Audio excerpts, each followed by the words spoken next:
Hi everybody, this is the video for acrylic painting technique sampler. So there are papers that you'll get and they have all the acrylic techniques that we're going to use. They're all right here. I made a typo though, so there's really 15, not 16. And then we're going to do some acrylic exercises also, and those are labeled A through L, and then there's a few blank spaces for you to write in your own if you want. So everybody should have their own paper, or you can share with a neighbor, it's fine. You're going to be trying out as many of these as you can. I want you to do at least 8. Some of them you'll know how to do, but some of them you might want to try. So do at least 8 of these, and this video is for these right here.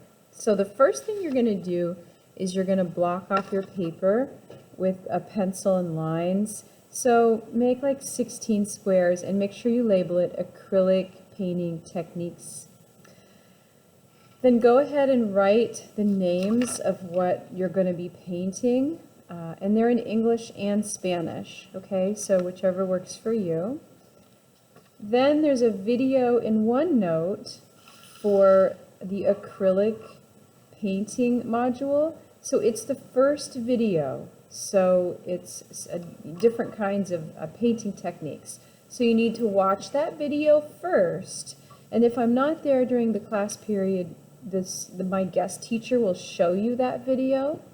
Then after you've watched the video, you can practice the ones you remember, and then if you need to see more, you can ask the teacher to show more, or you can open up your computer or phone and you can watch it for that section. So you can see that I've already done some of these, so you can see some of the examples, but the video shows you step by step how to do all of these. So for the sgraffito, you can use the back of the brush, or you can use anything that's pointy, like you could use the knife tool. For the sponge, I've cut up a bunch of small sponges. They're on the counter by the large sponges. Make sure you clean them out when you're done.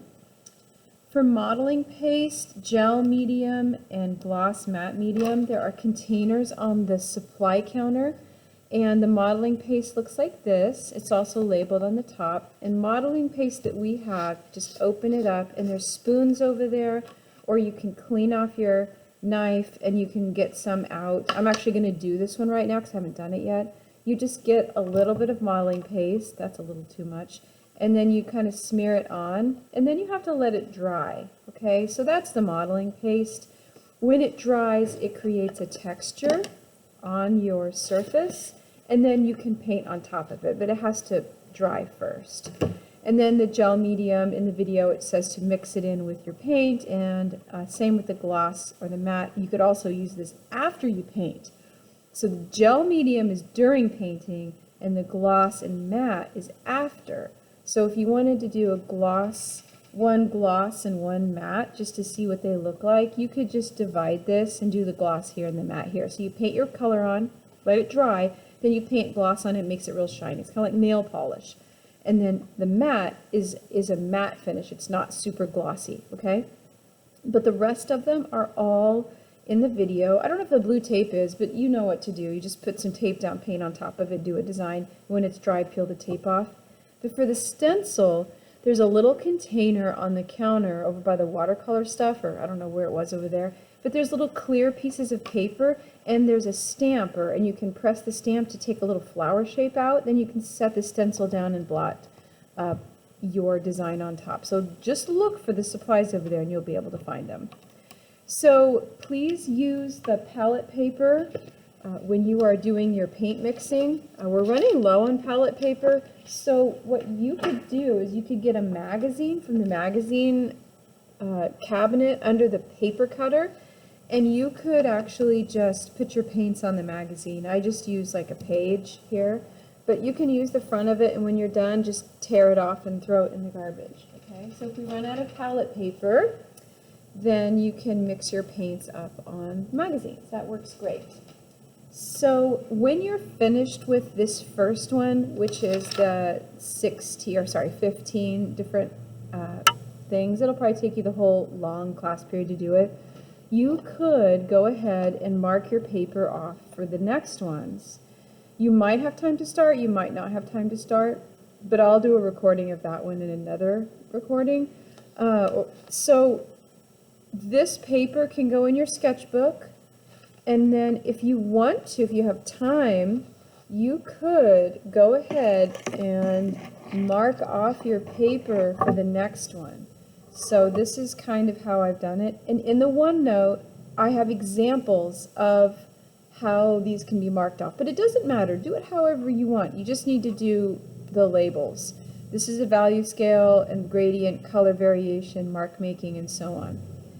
And I think I've added a few like string. I'll show you how to do this one, hot glue. So this is another video, but you could start getting this ready, okay?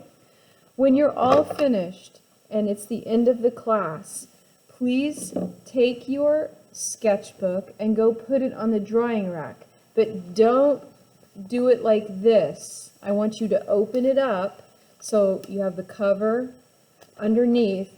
Open it fully and put this on the drawing rack because they're too thick for the drawing rack, and the drawing rack shelves are coming down and squashing them when they're really thick like this, okay? So I'm going to ask that if maybe a few people remind others in class to open it up and set it on the drying rack, okay? That's super important.